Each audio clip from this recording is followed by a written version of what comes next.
1,00,000 మంది శివభక్తులతో కలిసి మహారుద్రాక్ష పూజలో పాల్గొనండి. వెంటనే కాల్ చేసి మీ పేరును నమోదు చేసుకోండి.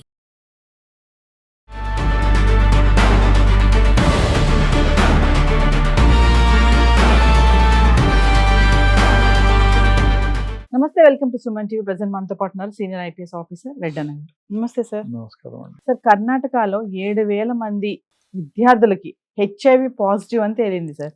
అసలు న్యూస్ వింటే ఎలా అంటే ఏజ్ కూడా 18 ఇయర్స్ నుంచి 25 ఇయర్స్ మధ్యలో వాళ్ళకి. అంటే కొంతమంది చెప్పేది ఏంటంటే సెక్షువల్ రిలేషన్ వల్లే ఇది వచ్చింది అని చెప్పి, అనుకోకుండా వచ్చిందని కొంతమంది, ఇలా చేయడం వల్ల వచ్చిందని కొంతమంది. బట్ ఏది ఏమైనా సరే 18 నుంచి 25 సంవత్సరాల మధ్యలో వాళ్ళకి హెచ్ఐవి పాజిటివ్ వచ్చింది అంటే అసలు ఏం జరుగుతుంది, ఎక్కడ లోపం ఉంది, సొసైటీ, మరి సోషల్ మీడియా, పేరెంట్స్, టీచర్స్, అసలు మరి స్కూల్స్ కానీ కాలేజెస్ కానీ ఏం చేస్తున్నారు, వీళ్ళు ఎందుకు ఇంత ఇలాంటి టర్న్లోకి వెళ్తున్నారు అని అంటే 15-20 ఏళ్ల క్రితం మనం ఎక్కడన్నా ఓర్డును చూస్తే పులిరాజాకు ఎయిడ్స్ వచ్చిందా విచిత్రంగా చూసేవాళ్ళం.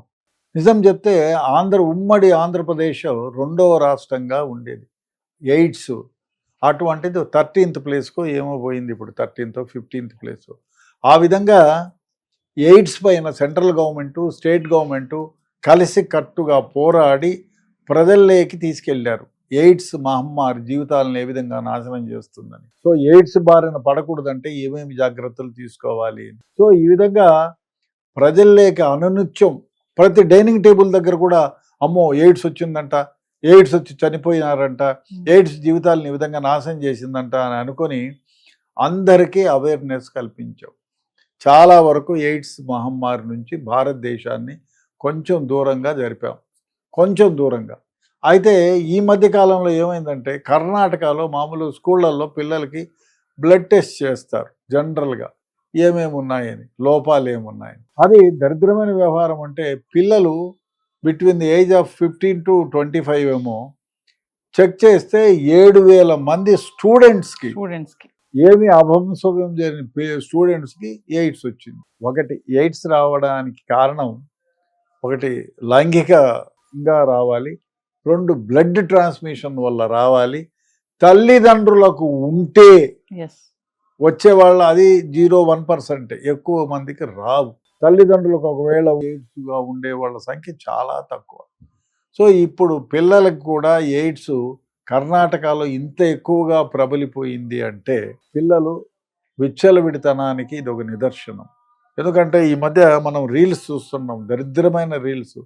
ఈ పిల్లలు సెక్షువల్ యాక్ట్స్ మీద ఇంట్రెస్ట్ చూపడానికి కారణం స్మార్ట్ ఫోన్లో మీరు ఏదో వెతికితే ఈ సెక్స్ను గురించి సెక్షువల్ పిక్స్, ఫొటోస్, యాక్ట్స్ అన్నీ బయటకు వస్తున్నాయి. సో పిల్లలు దీన్ని ప్రేరేపితులై దీనికి సెక్షువల్ మనం ఎంజాయ్ చేయాలి. పిల్లలకు ఉత్సాహం ఎక్కువ, ఏమైనా కొత్త గేమ్ ఆడాలని, కొత్త డ్రెస్సులు వేసుకోవాలని, కొత్తగా ఉన్నదాన్ని దేనైనా చూడాలని. ఆ విధంగా పిల్లలు 13 ఏళ్లకే ప్రేమలో పడుతున్నారు, 14 ఏళ్లకే సెక్షువల్గా. 10th క్లాస్ 8th క్లాస్ అమ్మాయిలు గర్భవతులు అవుతున్నారు. మనం చూస్తే హాస్టల్స్లో 9th క్లాస్ అమ్మాయి బాత్రూంలోనే కాన్పైపోయిందని వింటున్నాం. ఎంత దారుణమైన వ్యవహారం. అంటే 8th క్లాస్ 9th క్లాస్లోనే వీళ్ళు సరైన అవగాహన లేని దానివల్ల పిల్లలు ఈ ఎయిడ్స్ మహమ్మారి బారిన పడుతున్నాం.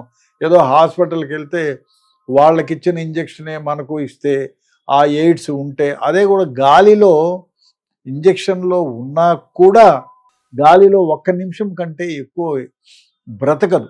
ఇప్పుడు శరీరంలో నుంచి బ్లడ్లో నుంచి తీసి బయట 1 నిమిషం పెడితే అది ట్రాన్స్మిట్ కాదు, అది మళ్ళీ ఇంకొకరికి చేస్తే అవ్వదు. ఓకే, ఎప్పుడవుతుంది? సెక్షువల్ ట్రాన్స్మిషన్లో అవుతుంది.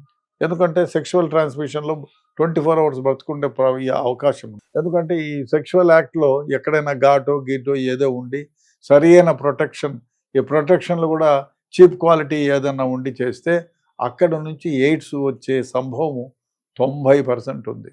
ఆ తర్వాత ఒకరి బ్లడ్ ఉండి ఈయన హాస్పిటల్లో వాళ్ళకి బ్లడ్ అవసరమై ఈయన బ్లడ్ వాళ్ళకి ఎక్కిస్తే వచ్చిన 100కి 100 పాళ్ళు వస్తుంది. ఎందుకంటే లైవ్లో ఉంటుంది కాబట్టి. అంతేగాని ఇంజెక్షన్ల ద్వారా గుచ్చుకొని వచ్చేది చాలా చాలా తక్కువ. ఒక సందర్భంలో యాక్సిడెంట్ అయ్యి బ్లడ్ కారుతూ ఉంటే రక్షించడానికి పోయి ఈయనకి ఎక్కడో గుచ్చుకుంటే ఆ బ్లడ్లో నుంచి ట్రాన్స్మిట్ అయిన సందర్భం ఉంది. అది ఎప్పుడో 0.1%. సో పిల్లలకి ఎయిడ్స్ సంక్రమించింది అంటే దాదాపు అంటే వాళ్ళు ఎంతమందిని చూసింటారు, ఒక 10% మంది విద్యార్థులనే చూసింటారు. 10% విద్యార్థుల్లోనే 7,000 మందికి వచ్చిందంటే 100%కి ఏమవుతుంది, 70,000 మందికో లేకపోతే 1,00,000 మందికో ఎయిడ్స్ ఉన్నట్టు లెక్క.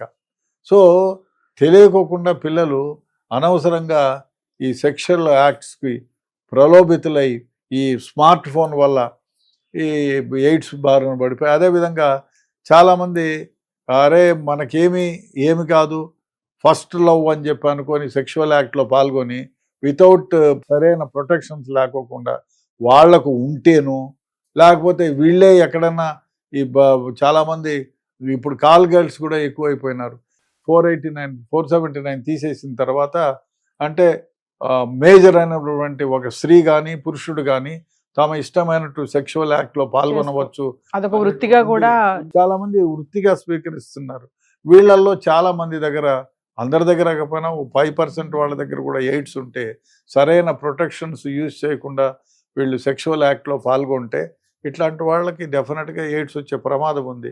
సో పిల్లలు కూడా మేమేదో ఈ రీల్స్ చూసి సెక్షువల్ యాక్ట్స్ని స్మార్ట్ ఫోన్లో చూసి దీనికి అలవాటు పడిపోయి ఎక్కడో ఇటువంటి వాళ్ళ దగ్గర పోయి సెక్షువల్ యాక్ట్లో పాల్గొంటే తొందరపడి ఈ రీల్స్ చూసి ఉత్తేజులైపోయి నేను కూడా సెక్స్ చేయాలా అనేటువంటి ఉద్దేశంతో పోయి చేసుకొని సరైన ప్రొటెక్షన్ లేకుండా ఎయిడ్స్ బారిన పడుతున్నారు. కాబట్టి తల్లిదండ్రులు గమనించాలి, పిల్లలకి చెప్పండి, ఫ్యూచర్లు కూడా నాయనా ఇట్లాంటి యాక్ట్లో మీరు పాల్గొంటే మీ జీవితాలే. అందుకని పిల్లల్లో 7th క్లాస్ 6th క్లాస్ నుంచి సెక్షువల్ ఎడ్యుకేషన్ గురించి ఒక క్లాస్ పెట్టండి, దాన్ని అందరికీ చెప్పండి. అంటే ఆరోగ్యం గురించి చెప్పండి, ఈ విధంగా సెక్షువల్లీ ట్రాన్స్మిటెడ్ డిసీజ్ని గురించి చెప్పండి, ఏ విధంగా మీ జీవితాలను మీరు సఫలం చేసుకోవాలనో, వ్యాధుల నుంచి ఏ విధంగా దూరంగా ఉండాలనో టీచర్లు డెఫినెట్గా ఒక పాఠ్యాంశంగా పెట్టించి దీన్ని విద్యాబోధులతో పాటు సెక్షువల్ యాక్ట్స్ గురించి తల్లిదండ్రులకు ఏ విధంగా సంతానం పొందుతారు ఏమిటి అనేది ఒక క్లాస్గా పెట్టి నేర్పిస్తే బాగుంటుందనేది నా అభిప్రాయం. Thank you.